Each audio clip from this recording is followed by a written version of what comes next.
What's going on? This is Matt from Sen Theory, and today I want to talk to you a little bit about armor.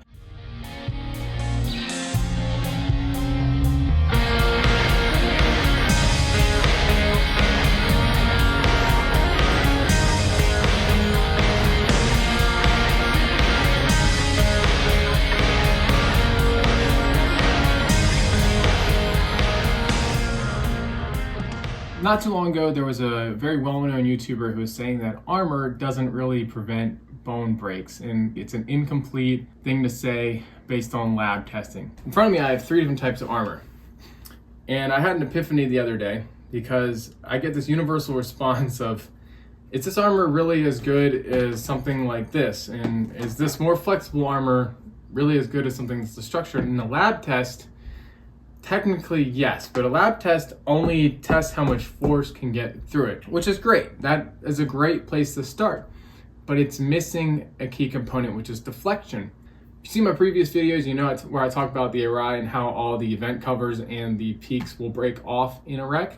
And to keep that momentum going, right? It's all about deflection, keeping that round shell. Armor works the same way. If I just take a piece of armor and hit it and say, okay, only that much force gets through, it's incomplete because it doesn't account for the other momentums and velocities that could be going on during a motorcycle ride.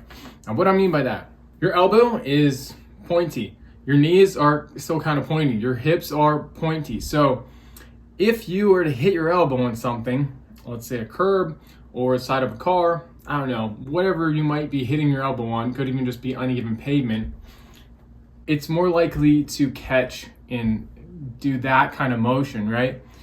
A flexible armor like this, it's gonna help with the sudden impact like that, but it's not gonna help as much with deflection because you're still gonna be hitting your elbow right on that pointy bit, so it's gonna form to it. This is a little bit better, forms to you. This is the D3O Diablo, but it still kind of lacks the structure. This original D3O armor, now I say original, but they've updated a couple times, right? This one is going to be the best at deflecting velocities. Because it's round and because it has the most structure, yes, these other ones pass the same lab test, but this one is going to deflect better. Most off-road armor is made of hard plastic on the outside because if you hit something, they want you to deflect off of it. They don't want all the force going to one spot, especially if you hit a rock. This is kind of the same concept. Even though testing wise it's the same, if you go to hit something, it's round, right? So you're more likely to deflect up and over whatever you're hitting. And in that case, it might not need to absorb so much force that it can prevent a broken bone. It might prevent it just by deflecting the force. No guarantees, but something with less structure, it's not going to bounce off things as well, especially when you're talking about a pointy elbow or a knee or your hip. And this is why in gloves, they put that little pad on the wrist, especially, companies like Five and Climb and Tourmaster even now are putting a lot of padding or some kind of slider right here because they know force deflection is what's going to save your wrist, not trying to absorb all the force. Armor's the same way. And I know some of you out there might be thinking, well, aren't these like kind of soft? Like, aren't these gonna kind of grab anyway?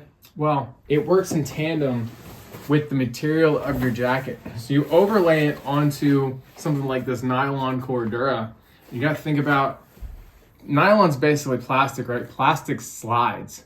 So when you cover up armor like this with something that slides, it's more likely to deflect force than to try to absorb it all at once, right? And this is what I experienced when I hit a deer and got hooked off my bike.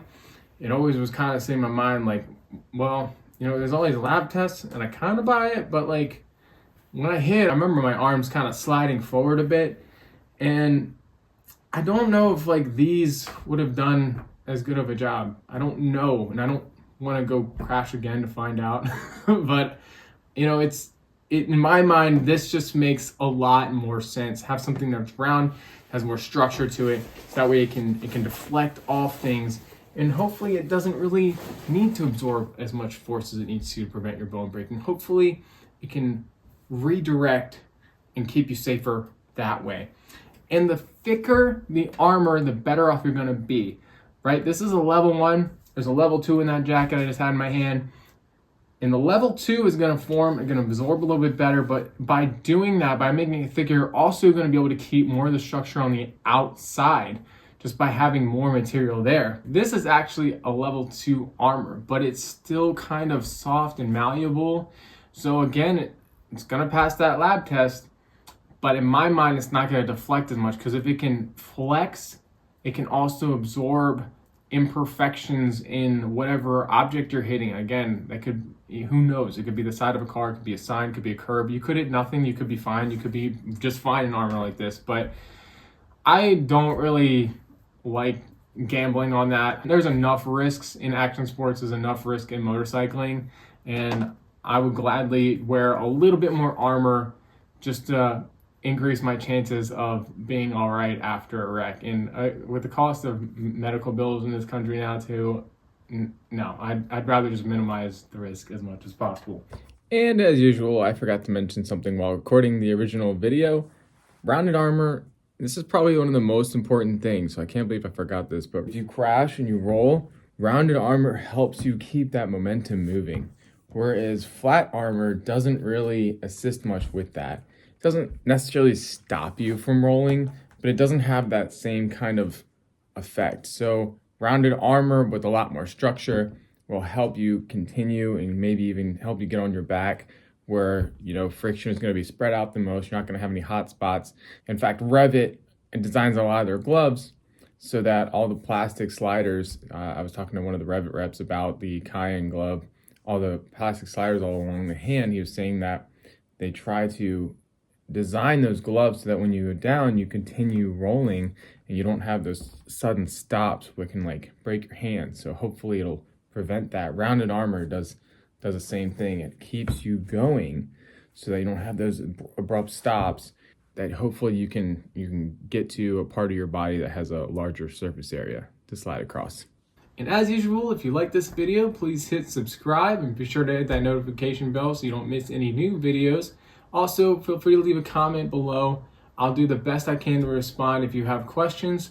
Thanks again for watching. This is Send Theory. See you in the next video.